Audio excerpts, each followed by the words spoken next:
Hi, everyone, and welcome to the Transgender Show. I'm your host, Emily. Let's get into who we have with us tonight. We have More Than Mimi from Instagram and actually several places on social media. She's a podcaster. She lives in Minnesota. She describes herself as non-binary, and actually a non-binary trans woman. So lots of stuff to unpack there. And before I step on my tongue too much more, I'm going to go ahead and bring her on. So everybody, welcome to the show, Mimi. Thank you so much for having me on. It's so great to have you on. We have talked through a couple different places about having you on. I'm glad it's finally come to fruition.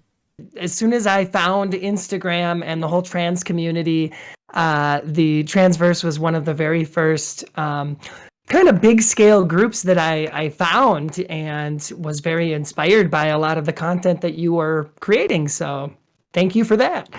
Thank you so much for the kind words. We're really trying to do some big stuff here, and some of it's actually starting to come to fruition. So first off, how do you identify and what are your pronouns? So I identify as a non-binary trans woman, and my pronouns are just she, her, or they, them. I don't mind.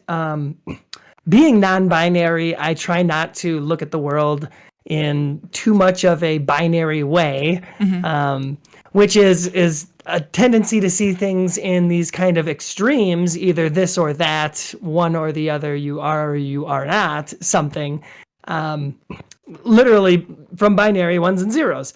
But that was just never the case for me internally. And growing up, I discovered very quickly the differences between male and female and how other people perceived them. And I didn't seem to have the same views as most. So what was it that took you to the non-binary identity and while you maintain the trans woman identity, how do you define them? And what was it that made you define yourself as non-binary?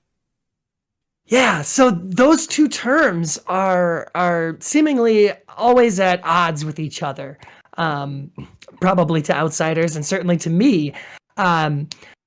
Discovering just that term non-binary and what it meant was a big part of the process for me, because for many years I was going through life with this male identity and feeling like that didn't fit and that wasn't right and that wasn't me and that wasn't who I wanted people to see when they looked at me. But then I would hear other amazing trans women's stories about how they knew deep down that they were female, they are female. They felt very strongly that way. And I felt bad because I didn't have that extreme sort of affirmation that I am inside a woman. And like I said, that is very hard to reconcile when you feel like you want to be a woman, but yet you don't feel confident enough to say I am a woman.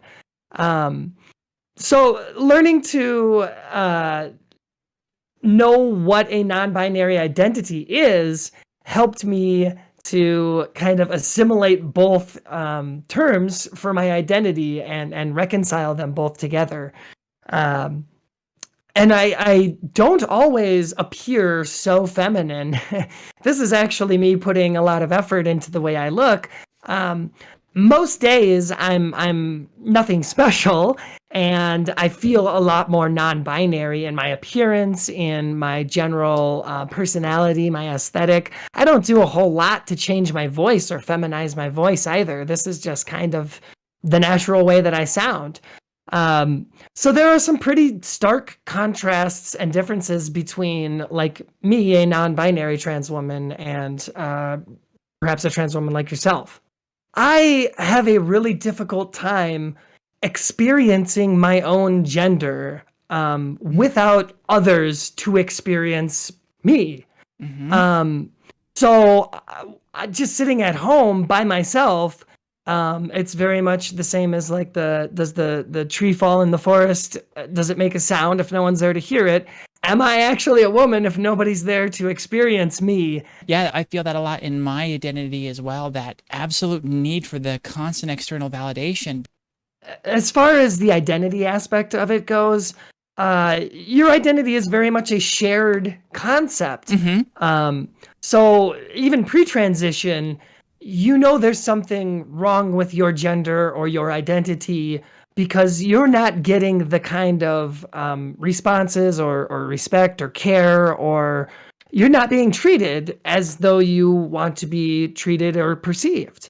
So that's my experience, and my mindset is always I'm just generally going to feel more gender neutral about everything about me. If I don't get that constant sort of validation. Yeah. And this is frankly what makes me the happiest, presenting this way.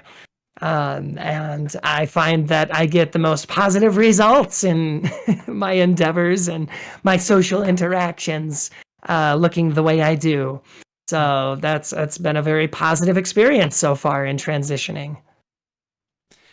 Before we dive too much deeper into that, because like I said, there's just so many questions, and that's the whole point of the show, right? How did you choose your name? Oh, actually, I had been considering a lot of different names, and they all had to be M names because my parents named all of us siblings with M names. Okay. I have 3 siblings, and we all have M names. And I was considering a lot of different M names, some wacky ones, some more traditional ones. I listed off a couple that I had picked in my podcast that I produce that's called More Than Mimi. Plug for that at some point. But I had considered maybe like Mara or Merida. I don't know. There were just too many M names to really consider. Michelle seemed like the most basic, honestly, the one that I could just settle with. And I wasn't really forced to make a decision on it until I ended up getting divorced and having to change my name through my divorce gave me that opportunity to get a free name change. And it was like pulling the trigger really fast. I just sort of gender inverted my birth name and became Michelle. And I was still really drawn to the nickname of Mimi. And so I adapted that as just a nickname. And I love Mimi because it's just the word me twice. And I feel like I always had to live 2 lives or be myself twice. So I am, in effect, 2 me's. So cool. I love that. When did these feelings start to come up for you? When did that identity start to form for you? Oh, super early, actually, like around the age of 5 or 6. And this is one thing that I'm noticing more and more, the more I involve myself in the community and hear other people's stories as well. It seems like a lot of times it does occur at a very young age. When I was between the tender age of 5 and 7, that's when you really started to notice more of the differences between the adults, males and females. And you start to think a little bit more about what you're going to become and how people are going to treat you in your particular body or gender, right? And it was from a very young age that I was more interested in what was going on with the girls, how they were treated by parents, the kinds of toys they played with, the kind of media commercials that were targeted towards girls, that sort of thing really stuck out more in my mind. And even early movies or TV shows would sometimes have like a man turning into a woman, or changing bodies or changing genders, and that stuff just instantly clicked with me. Just the fantasy notion that a man through some magic could be given a woman's body, and that intrigued me, that thought, so much. And this was a great time, I guess, to mention that I was in the budding stages of OCD, which I didn't really realize until I was out of college, as an adult. Okay. But obsessing over various things like that became very frequent and common for me. growing up, and obsessing over gender and bodies and things of that nature was something that stuck with me from a young age all the way up to pre-transition. So what was it that cracked your egg then and made transitioning something that you needed to start doing? As far as that like magical egg cracking moment goes, it was probably the obsession. Like I said, I was living my normal cisgender male life, and it was right in the period of time where I was done with college and I was living on my own and trying to establish a career. Um, and I had all these very high aspirations for myself. But as the years went on, I found myself um, very limited in my ability and my confidence, in all the factors, frankly, that you need to be successful in networking and establishing yourself as a career person in the entertainment industry.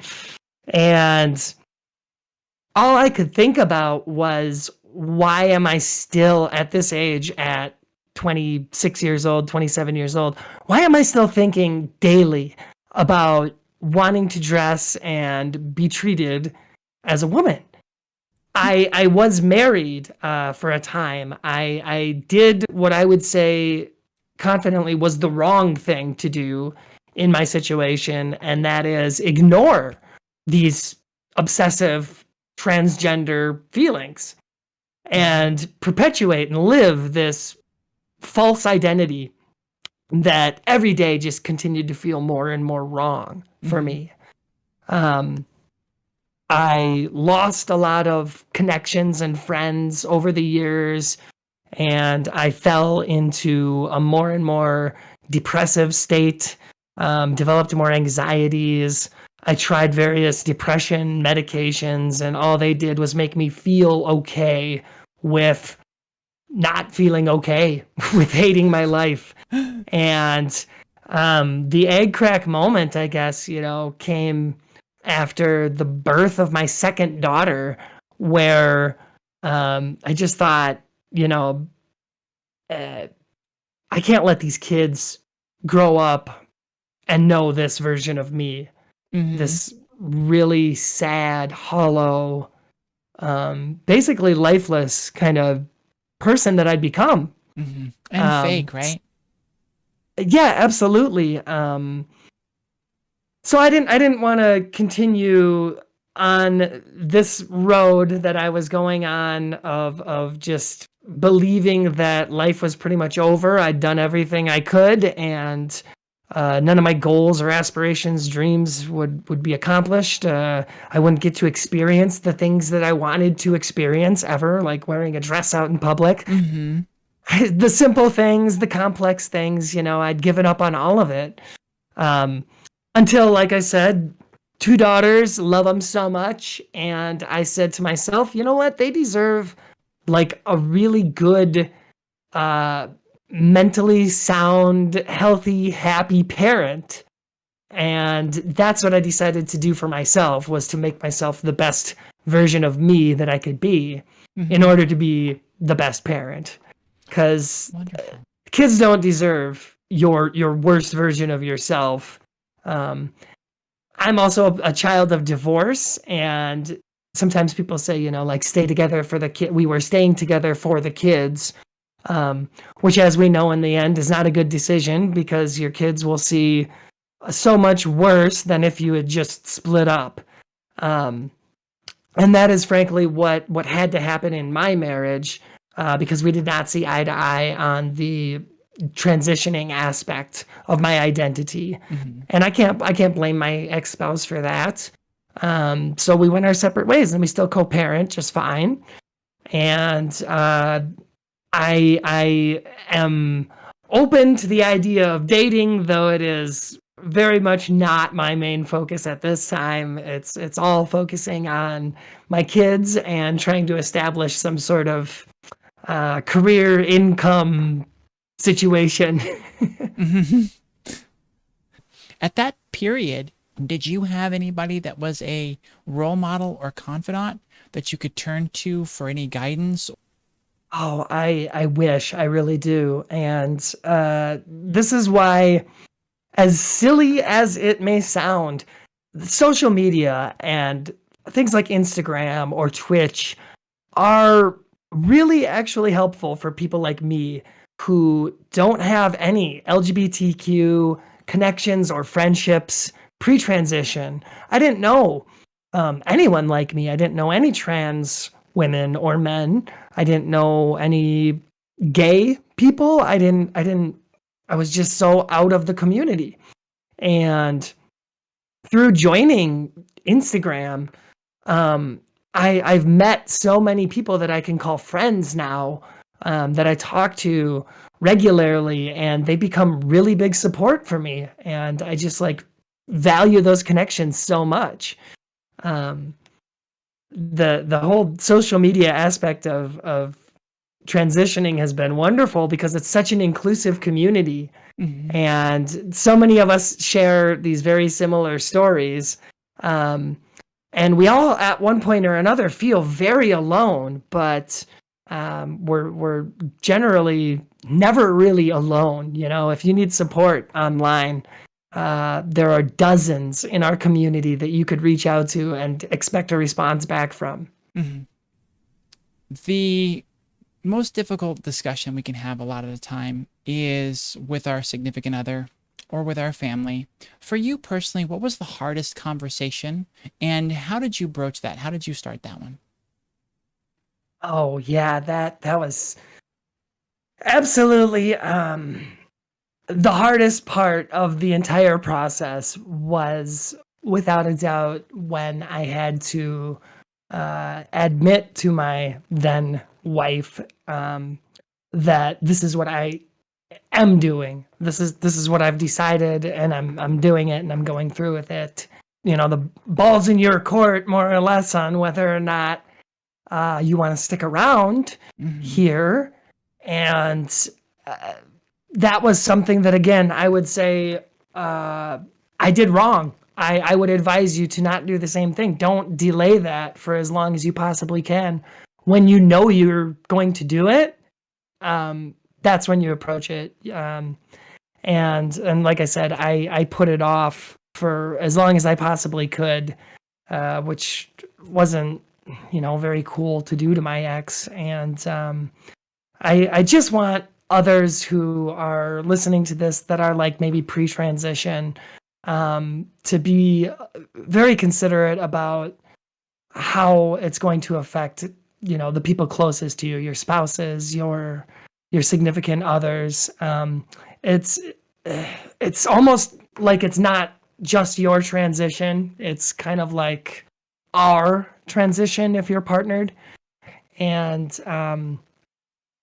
coming out to a partner is bad enough, but you have to come out to your entire family as well. And again, I was forced. I shouldn't say forced. I chose to do it primarily through text and through emails. Mm-hmm. Just basically a convenience sort of thing. And because, of course, I'm a coward and these are uncomfortable matters that nobody wants to discuss verbally or face to face. My God, don't get in my face with this stuff. Mm-hmm. But uh, I came out through, like I said, an email and a text that was kind of mass blasted out to my immediate family first, and then the extended family and friends afterwards. And it worked for my purposes, but I couldn't necessarily recommend that for everyone else. Mm-hmm. Did you have anybody when you were coming out that accepted you or supported you in a way that you weren't expecting? Yeah. I actually have a best friend that has been basically my best friend since I met him in college, and he was the best man at my wedding. And we currently run a podcast together. We co-host a podcast together that is a book review podcast. And for many years of my life, that was kind of like the highlight. That was my favorite thing to be doing, because everything else that was going on in my life was pretty depressing. So I had this successful, fun book review podcast that I was doing with this friend for many years. And this was, somebody who I felt is almost closer to me than a brother. And I was very concerned about coming out to him, oddly enough, because he had told me years prior to before my transition, he had told me about how a friend in his youth had come out to him, and then he had a poor reaction to that friend's coming out. So that's just kind of like what I anticipated in my experience with him, which I was very fortunate that it's been long enough that matters have advanced publicly with trans issues and awareness, and his understanding had come to evolve and change. And so me coming out to him, I think, was the final catalyst in, that progression of understanding and accepting trans identities. And I'm so glad to say, like, we're best friends still, and we still do our favorite podcast. And it was a very foolish thing for me to think that, this really good friend of mine wouldn't understand or accept me. And I'm so glad that he did. What does transition look like for you? Yeah, so transitioning is definitely different to everybody, right? There's like no one right way to do it. And as far as like the major surgeries go, I'm definitely open to the idea of some, but it's not my main focus. I'm at a point where I never thought that I would get like this far, or look this good, quote unquote, where I have people telling me that I pass, and that I appear feminine, that I sound feminine. None of this stuff I don't believe. And so I'm constantly evaluating where I'm at in my transition. Next month will be 2 years for me on HRT. Yeah. And I'm so excited about that. Pre-transition, I thought, the biggest, most notable changes came in between years 2 and 3. And so I'm just super excited to see what is coming in the next year for me. I need to figure out my healthcare matters first before I can start to consider surgeries. That, and again, my kids are still so young at this time that it really worries me to kind of be out of commission due to surgery with children that young. I'm just kind of scared in general because I'm typically alone, and I would prefer to have somebody to go into a hospital with me, were that to be the case in the future. Yeah. Like I said, yeah, I have been very, very minimally dating so far, and just kind of gathering experiences and data on my gender and sexuality and preferences of that nature. Yeah, trying to build and figure all that out first. There's so much that changes and so much other stuff that opens up. You stay pretty closed. I mean, we go through our lives and we stay so closed off to ourselves because we feel that this, this major part of ourselves, we feel that we can't express and we shouldn't. And so I think that allows for us to close off to a lot of other things. So then when you come out and finally accept yourself, you're like, okay, so I've done this, and now this is completely different and new and okay. So it's like, what else is, what else could we reevaluate and see, what we've been doing because we were supposed to versus what we want. I love that. This is pretty inappropriate, but yeah, I'm surprised to hear that you haven't had breast augmentation. Again, with the complete passability of the way you look in a low cut top. It's like, oh my goodness, it's all special effects and movie magic and a super amazing bra, frankly. okay. I would love to have top surgery eventually, maybe. Mm-hmm. I'll go through another year for sure and see what the breast growth is going to continue to be like. I've been on progesterone now for several months, and I feel like it's kind of helping. It's hard to say, Mm. but I would like to see the natural changes as they come for as long as possible before I'm ready to start considering surgeries. Going back to looking towards transitioning, what were some of the key fears that you ran up against, and how did you overcome those to continue your transition? Oh, a lot of the fears that I had in the beginning are still the same fears that I'm facing now, more or less. Aside from the like, will I look good or will I look okay aspect of transitioning, um, I was afraid of losing people and connections, Mm-hmm. and I think that's a big thing that all of us face. And frankly, we will. It's pretty inevitable that in transitioning, you're just going to lose some of the people that you had previously in your life through no fault of your own. Um, you tend to see, who are the real friends or family members that truly care for you and want to stick around in your life. Um, so definitely losing, some of the friendships that I valued the most was a big major fear. I was also afraid of, again, that dreaded bar of passing, Mm-hmm. that everybody looks at and considers at one point or another, is when you walk out that front door, when you go out into the public, what's it going to be? Are people going to be sir or ma'aming you? Yeah. Um, and that really doesn't go away. Even, as flawless as I look, I still get misgendered. It happens, and I think it will continue to happen just because crappy people exist, and there are people that sometimes it seems like go out of their way to misgender you. Um, and Yeah. you just don't let that kind of stuff put you down Mm-hmm. as much as it would pre-transition or at the start of your transition. Well, I love you describing it as a bar, and I was just kind of thinking it as you're, doing that. The visual that popped into my head is like, sometimes it's a high jump. It's a high jump bar, and it's up there, and you're like, "Ooh, I don't know if I can make it today." And sometimes you clear it, and other days, especially at the start of transition, when you're looking to come out, it's a pole vault bar, and you don't have a pole. You're just like, I have to get up over that somehow, and it just seems so daunting that yeah, it can be really tough, and it really just brings on so much dysphoria.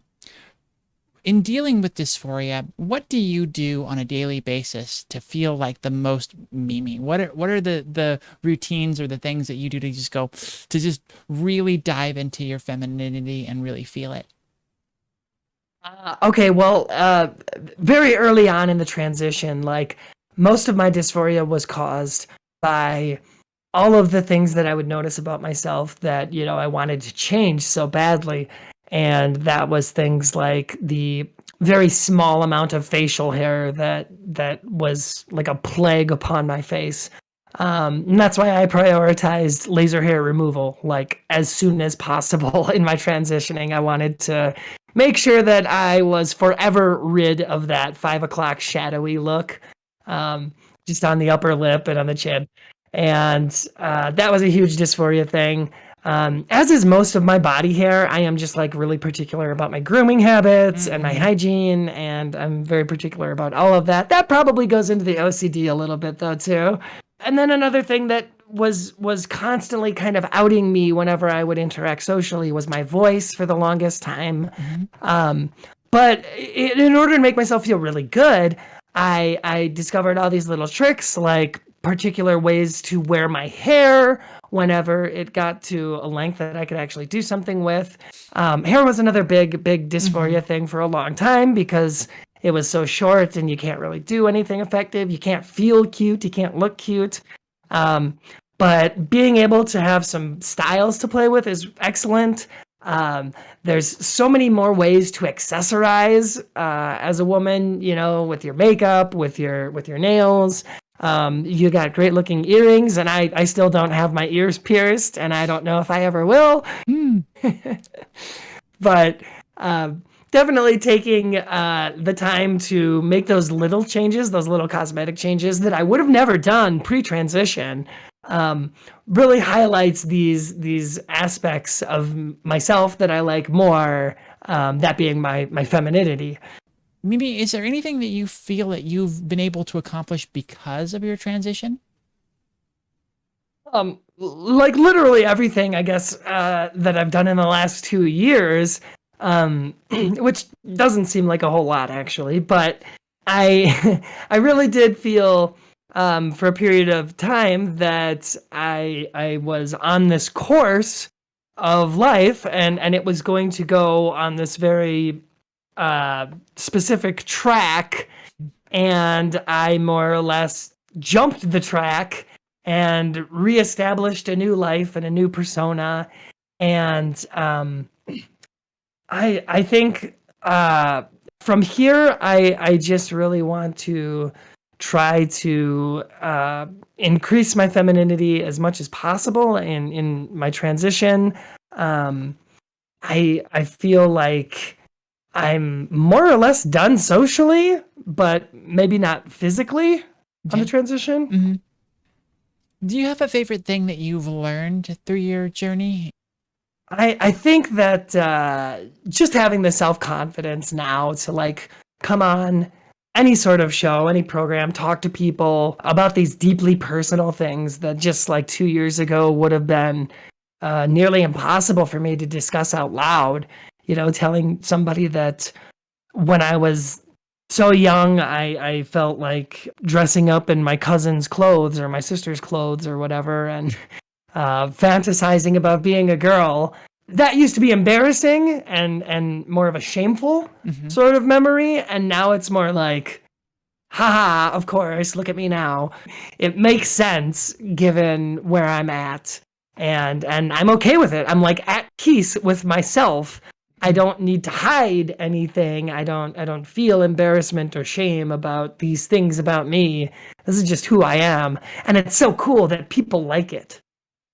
What are the key pieces of advice that you have to pass on to young or closeted trans people out there? Ooh, my sage advice.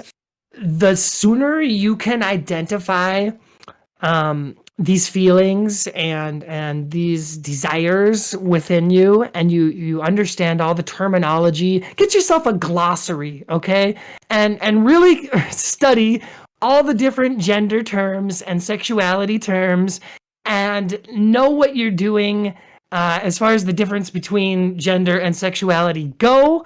The more you can know about yourself, the better off you're going to be. And if you decide that transitioning is right for you after doing all your research and seeing what HRT can do for other people, deciding that you want those changes for yourself is a very major thing that you shouldn't delay for as long as possible. Like I said, I was perpetuating a identity that did not work for me. It wasn't healthy. And I did some probably long-term damage to a person that I formed a relationship with. And my advice is to just do what's right for yourself and to do it as quickly as you can. Mimi, thank you for coming on the show and sharing your story. We really appreciate it here. Oh, you bet. It was so fun, and I appreciate it so much being a guest. Thank you.